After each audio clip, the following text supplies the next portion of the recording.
ہم قرآن پڑھتے ہیں لیکن اکثر اس نیت سے نہیں جس نیت سے وہ نازل ہوا تھا۔ ہم چاہتے ہیں کہ قرآن ہمیں مطمئن کرے، لیکن قرآن ہمیں بے چین کرنے آیا ہے۔ بے چین؟ قرآن تو سکون کے لیے ہے نا؟ سکون اس کے لیے ہوتا ہے جو پہلے خود کو غلط مان لے۔ ہم قرآن کو ایک ایسی کتاب سمجھ کر پڑھتے ہیں جو ہمیں ہر سوال کا جواب دے، نام بتائے، وقت بتائے، جگہ بتائے۔ اور جب قرآن خاموش رہتا ہے ہم سمجھتے ہیں کہ کچھ چھپا لیا گیا ہے۔ تو پھر اگر قرآن کچھ نہیں بتا رہا تو ہم کیسے یقین کریں کہ ہم صحیح سمجھ رہے ہیں؟ اصل خطرہ یہ نہیں کہ قرآن خاموش ہے، اصل خطرہ یہ ہے کہ ہم نے قرآن کو اپنے سوالات کا قیدی بنا لیا ہے۔ یعنی ہو سکتا ہے مسئلہ قرآن میں نہیں بلکہ میرے سوال میں ہو۔ یہی وہ مقام ہے جہاں ہدایت یا تو ملتی ہے یا ہمیشہ کے لیے کھو جاتی ہے۔ بسم اللہ الرحمن الرحیم، الف لام میم، ذالک الکتاب لا ریب فیہ، ھدی للمتقین۔ جب ہم قرآن پڑھتے ہیں تو ہمیں بار بار ایک خاص انداز نظر آتا ہے۔ قرآن واقعات بیان کرتا ہے، لیکن وہ واقعات ایسے نہیں ہوتے جیسے تاریخ کی کتابوں میں ہوتے ہیں۔ نہ مکمل فہرست، نہ تفصیلی پس منظر، نہ ہر کردار کا تعارف۔ یہ انداز پہلی نظر میں انسان کو الجھا دیتا ہے۔ اگر یہ سب واقعی ہوا تھا تو قرآن نے تفصیل کیوں نہیں دی؟ یہ سوال کسی بے ادبی سے پیدا نہیں ہوتا، یہ سوال ایک سنجیدہ قاری کے ذہن میں قدرتی طور پر جنم لیتا ہے۔ ہمیں سکھایا گیا ہے کہ سچ وہ ہوتا ہے جس کے ساتھ نام، تاریخ اور مقام ہو۔ ہماری دنیا میں علم کا مطلب ہے ڈیٹا، جتنا زیادہ ڈیٹا اتنا زیادہ اطمینان۔ لیکن قرآن اس معیار پر پورا اترنے کی کوشش نہیں کرتا، اور یہی نکتہ اصل سوال کو جنم دیتا ہے۔ کیا قرآن تفصیل سے بچ رہا ہے یا وہ کسی اور چیز پر توجہ دلانا چاہتا ہے؟ شاید مسئلہ قرآن میں نہیں بلکہ ہماری توقع میں ہے۔ اگر مقصد ہدایت ہو تو شاید ہر تفصیل ضروری نہیں ہوتی۔ یہی وہ مقام ہے جہاں مفسرین ہماری رہنمائی کرتے ہیں۔ وہ بتاتے ہیں کہ قرآن کا انداز انتخابی ہے۔ تو پھر سوال یہ نہیں رہتا کہ قرآن نے کیا نہیں بتایا، سوال یہ بن جاتا ہے کہ قرآن نے کیا بتانا چاہا۔ چیپٹر 1 کا حاصل یہی ہے۔ جب ہم قرآن کو غلط زاویے سے دیکھتے ہیں تو اس کی خاموشی ہمیں کمی لگتی ہے، لیکن جب زاویہ درست ہو جائے تو یہی خاموشی ایک گہری دانائی بن جاتی ہے۔ آگے ہم دیکھیں گے کہ قرآن اور تاریخ کی کتاب میں اصل فرق کیا ہے، اور یہ فرق ہمیں قرآن کو کیسے پڑھنا سکھاتا ہے۔ جب قرآن میں تفصیل کم نظر آتی ہے تو اکثر لوگ لاشعوری طور پر ایک موازنہ کرنے لگتے ہیں۔ قرآن اور تاریخ کی کتاب، ہم دونوں سے ایک ہی چیز مانگنے لگتے ہیں۔ اگر تاریخ ہر بات ریکارڈ کرتی ہے تو قرآن بھی ایسا کیوں نہیں کرتا؟ یہ سوال سننے میں معقول لگتا ہے، لیکن اس کے پیچھے ایک بنیادی غلط فہمی چھپی ہوتی ہے۔ تاریخ کا کام ہے جو ہوا جیسے ہوا ویسے ہی محفوظ کر دینا۔ قرآن کا کام یہ کبھی نہیں رہا۔ تو پھر قرآن کیا کرتا ہے؟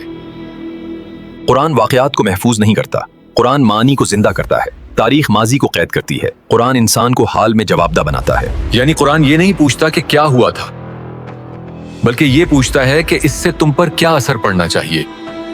اسی لیے قرآن ہر واقعے کو پورا نہیں سناتا، وہ صرف وہ حصہ لاتا ہے جو دل کو جھنجھوڑ سکے، ضمیر کو بیدار کرے اور عمل کا مطالبہ کرے۔ باقی سب تاریخ کے سپرد کر دیتا ہے۔ تو تفصیل کی کمی اصل میں توجہ کی درستگی ہے۔ بالکل یہی بات مفسرین نے واضح کی ہے۔ وہ کہتے ہیں قرآن کا مقصد واقعات کو جمع کرنا نہیں بلکہ انسان کو بدلنا ہے۔ اگر تفصیل اس مقصد میں رکاوٹ بنے تو قرآن اسے چھوڑ دیتا ہے۔ لیکن کیا تفصیل ہمیں زیادہ سکھا نہیں سکتی؟ یہاں ایک باریک نکتہ ہے۔ تفصیل سکھا بھی سکتی ہے